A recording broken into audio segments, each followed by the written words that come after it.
Las fuentes del derecho son conceptos técnicos y dogmáticos para referirse a todo aquel modelado que surge para la creación de leyes que son de carácter obligatorio. La fuente del derecho a estudiar para la elaboración de esta asignatura es la jurisprudencia en el derecho internacional. La jurisprudencia se entiende como la reiteración de ciertos fallos, tal que esos fallos sirven de precedente para la creación o para la resolución de futuros conflictos que puedan ir surgiendo. La jurisprudencia, ciertos autores como De Buen, Colín y Batalla la consideran un tipo de doctrina. Es una doctrina escrita por los altos jueces de los tribunales superiores, o también se le conoce, o otros autores la reconocen como una, un tipo de costumbre, porque es la reiteración seguida de varios fallos que se va volviendo costumbre. Otros autores la consideran que es una parte importante como fuente del derecho debido a su carácter realista, dinámico y evolutivo. ¿Por qué?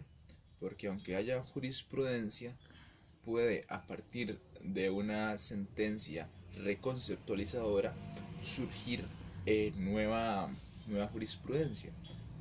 Entonces, esto funciona para que vaya cambiando según la evolución de la sociedad. Otros autores no consideran la jurisprudencia como fuente primera del derecho. ¿A qué se debe eso? Primero, que mencionan que los altos tribunales no son encargados de la creación de leyes. ¿Por qué? Dicen que simplemente los altos jueces de los altos tribunales tienen que encargarse únicamente de la resolución de los casos. No les compete a ellos la creación de leyes, como se dijo anteriormente.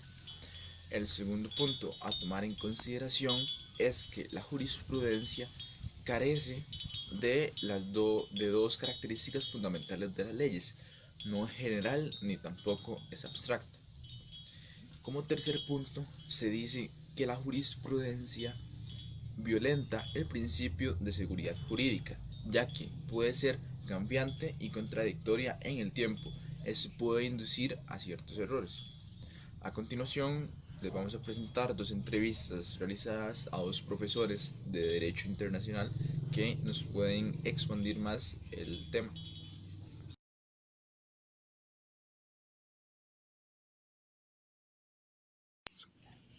Bueno, el tema de la jurisprudencia como fuente del derecho internacional hay que analizarla desde la siguiente perspectiva.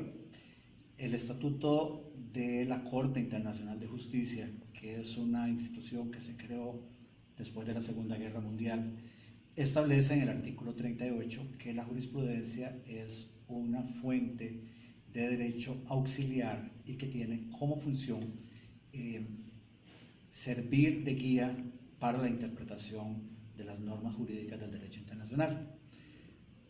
No se consideraba que era una fuente directa como la ley o los tratados. Sin embargo, el proceso ha evolucionado y entonces en algunas disciplinas, por ejemplo en materia de derechos humanos, la Corte Interamericana ha determinado que la jurisprudencia de la Corte es obligatoria no solo para los países que han presentado la controversia, sino para todos los países que han suscrito la Convención Americana. Entonces, por ejemplo, un fallo como el de la fertilización in vitro, que obliga a Costa Rica, obliga además a todos los demás países que forman parte del sistema interamericano por el carácter vinculante de las sentencias de la Corte. También tenemos otra disciplina que es el derecho comercial internacional, en el cual la jurisprudencia ha servido para establecer precedentes. Por ejemplo, el caso de Costa Rica ante la OMC en materia de textiles contra los Estados Unidos. Costa Rica gana ese caso en el año 96. Ese caso se convierte en un precedente muy famoso y le permite a otros países que estaban en la misma condición de Costa Rica con respecto al tema de los textiles iniciar un proceso de consultas y un proceso ante el órgano de solución de diferencias de la OMC. Así que, digamos, en esos casos tenemos una evolución en el sistema de la fuente de la jurisprudencia en el derecho internacional. También tenemos otras fuentes de otros organismos, por ejemplo, las sentencias que dictó la Corte para crímenes de la antigua Yugoslavia han sido un insumo muy importante para las resoluciones de la Corte Penal Internacional, sobre todo en el caso de Thomas Lubanga.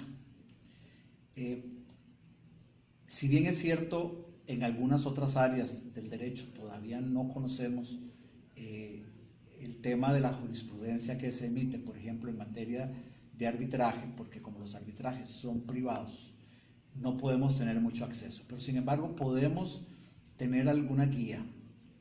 Hay un órgano de arbitraje del Banco Mundial en materia de inversiones que se llama el CIADI. Hay una jurisprudencia muy interesante, una resolución del año 2016, en el cual la empresa tabacalera Philip Morris demandó a Uruguay porque consideró que los controles al tabaco que había establecido Uruguay violaban la libertad de comercio. Uruguay contestó indicando que entre la libertad de comercio y la salud pública debería prevalecer la salud.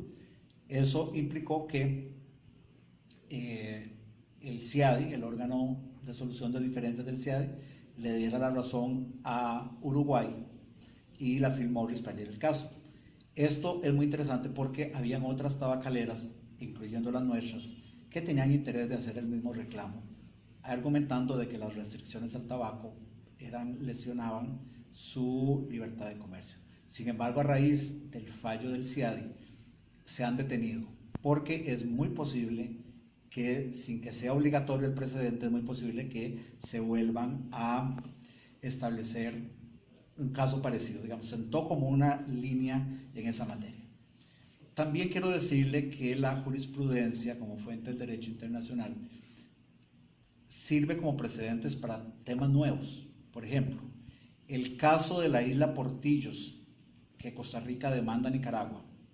La Corte Internacional de Justicia emite una resolución en la que por primera vez en la historia de la Corte se toman aspectos de carácter ambiental. La Corte nunca había tomado el tema ambiental dentro de sus consideraciones y ahí se creó un precedente y muy interesante, aplicando las reglas del derecho ambiental en el sentido de que, por ejemplo, le concedió a Costa Rica la medida cautelar de que tenía que custodiar la isla mientras se resolvía el problema.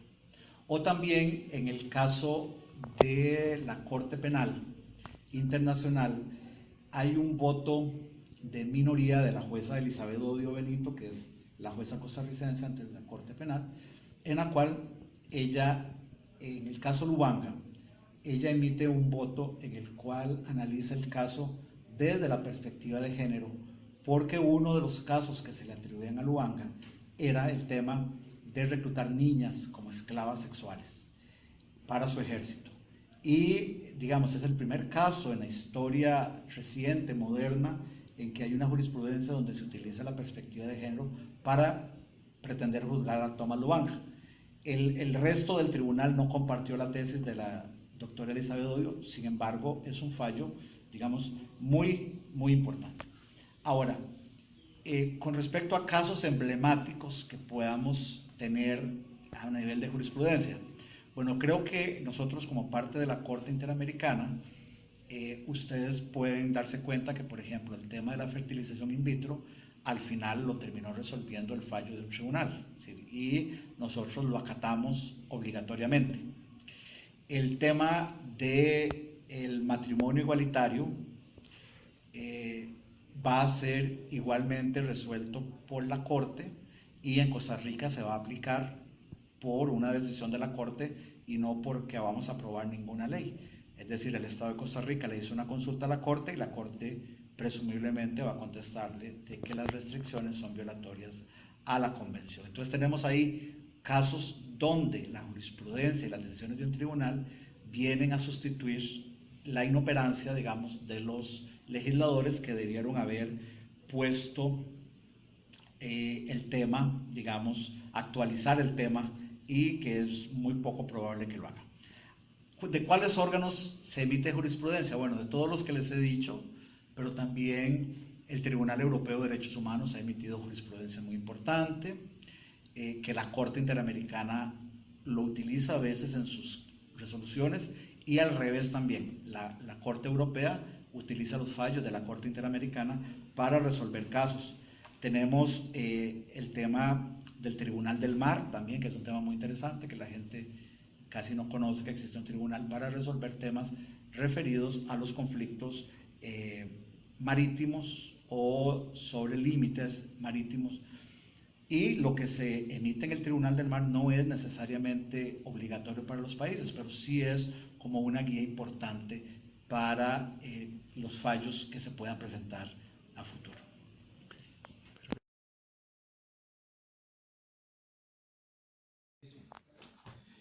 Bueno, en derecho internacional la jurisprudencia tiene un papel particularmente importante, porque si bien es cierto que las fuentes principales del derecho internacional son los tratados, la costumbre, los principios generales, los actos unilaterales, la jurisprudencia hace una investigación previa que permite sistematizar una cantidad de fuentes relacionadas con un tema o con un caso.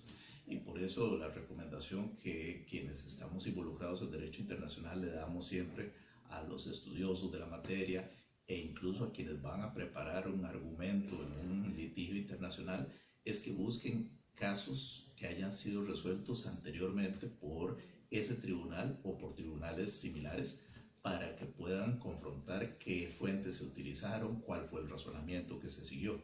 De tal manera que, a pesar de ser auxiliar, es de la mayor importancia la jurisprudencia en el derecho internacional. Y esto es así porque recordemos que no todo está positivizado en derecho internacional. De ahí la importancia que tiene la costumbre, pero también significa que un tribunal tiene que dilucidar, escudriñar cuál es esa costumbre, hasta dónde llega. Y por supuesto ahí irán las pretensiones de las partes, las argumentaciones de las partes, pero indudablemente el razonamiento del tribunal es muy, muy importante, y sienta doctrina que a su vez ayuda a comprender los temas sobre los que ha tratado esa resolución y los que sean conexos, ¿no?